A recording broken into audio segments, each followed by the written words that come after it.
Hello friends, welcome to my YouTube channel programmer Rakesh take.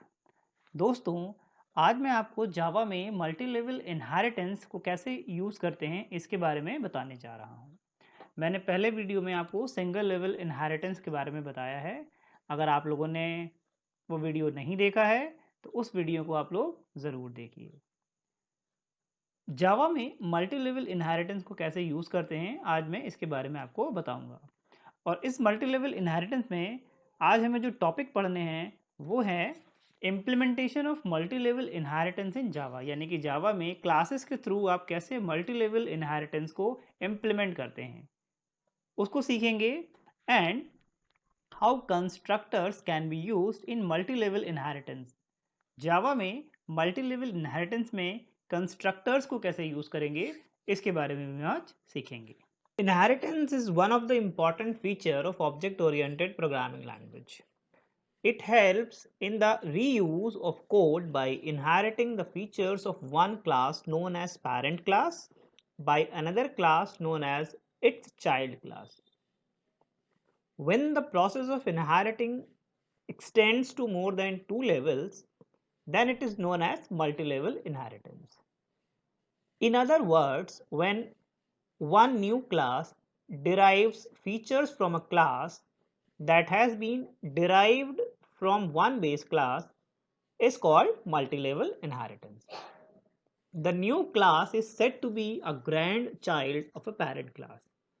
कहने का मतलब ये है कि जब एक लेवल से ज़्यादा इनहेरिटेंस यूज़ करते हैं तो उसे मल्टी लेवल इनहेरिटेंस कहते हैं। सिंटेक्स इसका देखेंगे, लेकिन उसके पहले एक फिगर के थ्रू इसे समझते हैं। एक क्लास ए है, दिस इज अ क्लास ए। एक क्लास बी बनाई जो क्लास ए से एक्सटेंड हो रही है। It is a single level inheritance.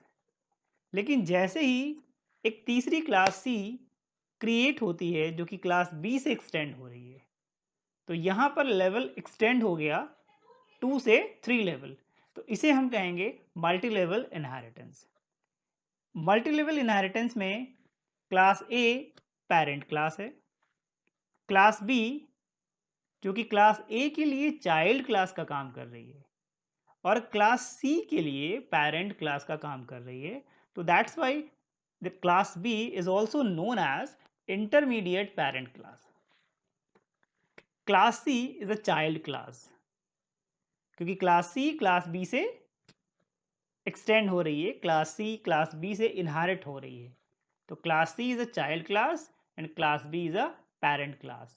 लेकिन आप देख रहे हैं कि क्लास बी क्लास ए से इनहेरिट हो रही है, तो इनडायरेक्टली क्लास सी जो है वो क्लास ए की ग्रैंड चाइल्ड हुई। यानी कि क्लास ए का फीचर क्लास बी के थ्रू क्लास सी में भी एक्सेस होगा। इनडायरेक्टली क्लास ए के फीचर्स भी क्लास सी में आएंगे। डायरेक्टली तो नहीं आ रहे हैं बट इनडायरेक्टली आएगा थ्रू क्लास बी। अब सिंटेक्स देख लेते हैं क्या। तो एक क्लास बनाई ए, क्लास ए, अभी इसकी डेफिनेशन एम्प्टी है। क्लास बी बनाई जिसको कि एक्सटेंड किया क्लास ए से।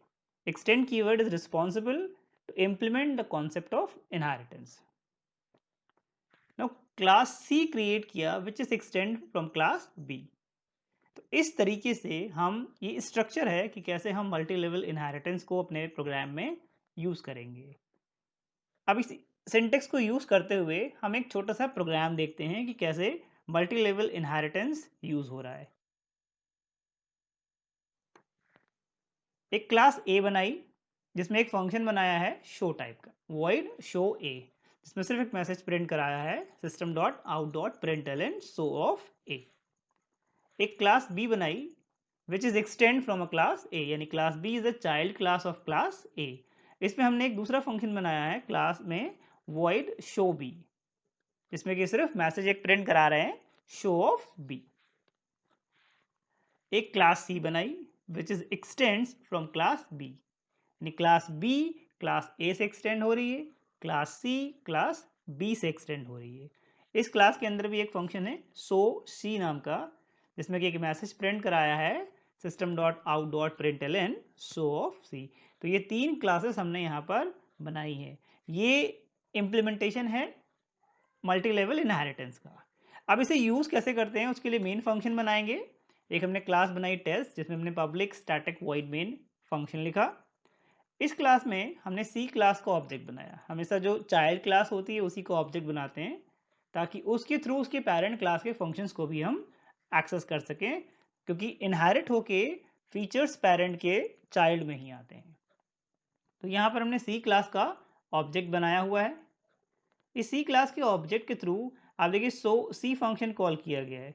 सो सी फंक्शन क्लास सी का है, तो क्लास सी के ऑब्जेक्ट से कॉल हो जाएगा। नेक्स्ट फंक्शन देखिए ओबीजे डॉट शो बी भी कॉल किया गया है, यानी क्लास सी के ऑब्जेक्ट से क्लास बी का फंक्शन भी कॉल किया गया है। कर सकते हैं क्योंकि क्लास बी क्लास सी में एक्सटेंड हो रही है। Class B is a parent class and class C is a child class, तो चाइल्ड क्लास पेरेंट क्लास के फंक्शन को कॉल कर सकता है directly. But OBJ dot show A भी कॉल किया गया है, यानी क्लास सी के ऑब्जेक्ट के थ्रू हमने क्लास ए का फंक्शन भी कॉल किया है। अब क्लास सी और क्लास ए में डायरेक्ट कोई रिलेशन नहीं है, आप सामने देख भी सकते हैं, लेकिन फिर भी हम क्लास ए के फंक्शन को कॉल कर पा रहे हैं just because of inheritance. Class A directly तो क्लास सी में एक्सटेंड नहीं हो रही है, बट थ्रू क्लास बी इसके फीचर्स क्लास सी में भी आ रहे हैं।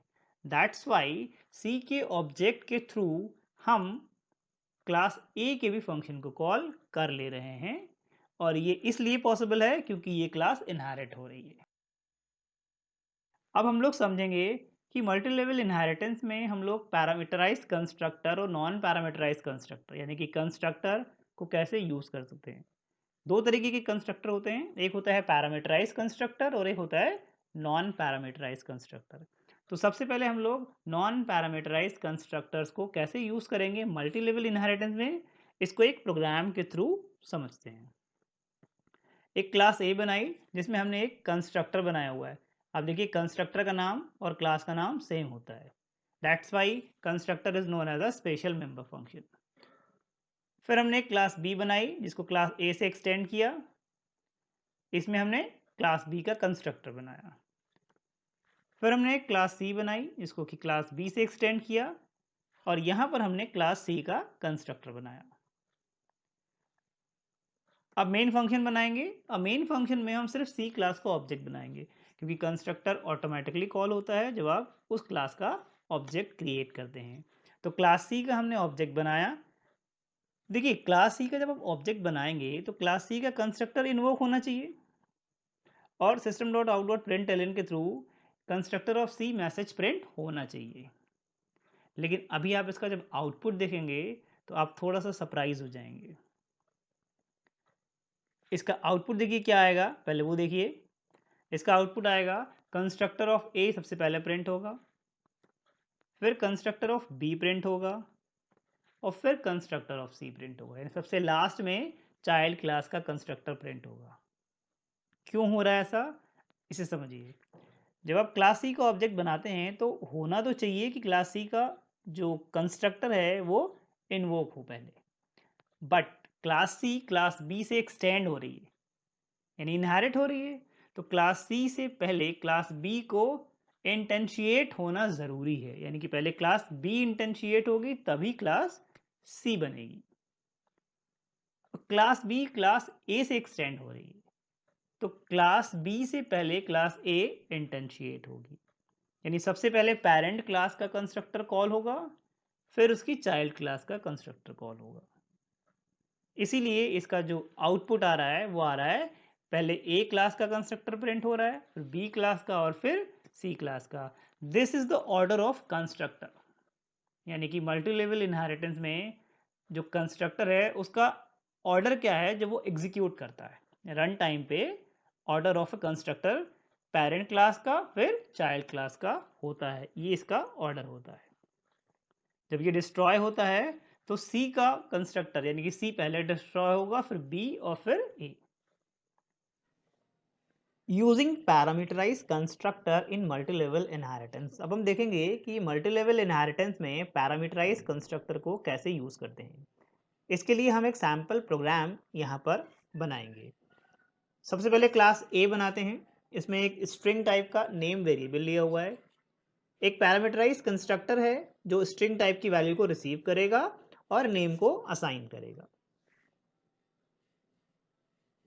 फिर हमने एक क्लास बी बनाई जिसे हमने क्लास ए से एक्सटेंड किया। क्लास बी में एक वेरिएबल है F name which is a father name.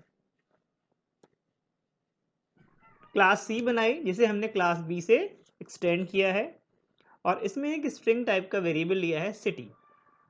Class सी के अंदर ही हमने एक फंक्शन बनाया है शो नाम का, जो कि नेम, फादर नेम और सिटी तीनों की वैल्यू को प्रिंट करेगा। कुछ इन्फॉर्मेशन अभी इनकम्प्लीट है इस प्रोग्राम में, वो जैसे जैसे प्रोग्राम प्रोसीड करेगा वैसे वैसे इन्फॉर्मेशन इसमें फिल होती जाएगी। एक क्लास हमने टेस्ट बनाई टेस्टिंग के लिए, जिसमें हमने मेन फंक्शन डिफाइन किया है। इस मेन फंक्शन में क्लास सी का हमने ऑब्जेक्ट बनाया और ऑब्जेक्ट बना के इसमें 3 वैल्यू पास करी है, name, father name and city. अब क्लास सी का जब ऑब्जेक्ट क्रिएट किया तो इसमें नंबर ऑफ पैरामीटर्स 3 पास किए। इट मीन्स कि क्लास सी का कंस्ट्रक्टर इन तीनों पैरामीटर्स को रिसीव करेगा इस तरीके से। क्लास सी का कंस्ट्रक्टर तीनों पैरामीटर्स को रिसीव करेगा।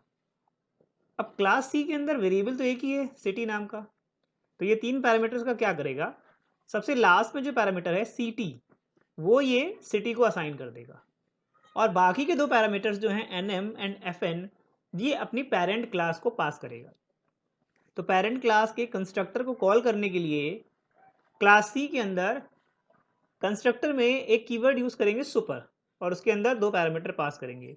इस स्टेटमेंट से क्लास सी का जो कंस्ट्रक्टर होगा वो अपने पेरेंट क्लास के कंस्ट्रक्टर को कॉल कर लेगा और 2 वैल्यूज पास करेगा। तो क्लास बी का कंस्ट्रक्टर ये 2 वैल्यूज रिसीव करेगा एंड अगेन आप देख रहे हैं कि इस क्लास के अंदर एक ही वेरिएबल है एफ नेम, तो एफ एन वेरिएबल ये एफ नेम को असाइन कर देगा और एन एम वाला वेरिएबल जो है यानी कि सिंगल वेरिएबल जो है स्ट्रिंग टाइप का नेम, ये अपने पेरेंट क्लास को पास कर देगा यूजिंग सुपर कीवर्ड। इस तरीके से एन एम वेरिएबल जो है, एन एम की जो वैल्यू है वो क्लास ए के अंदर क्लास ए का कंस्ट्रक्टर रिसीव कर लेगा और नेम को असाइन कर देगा। उसके बाद हमने मेन फंक्शन में obj.show फंक्शन कॉल किया है जो कि क्लास सी के अंदर डिफाइन है।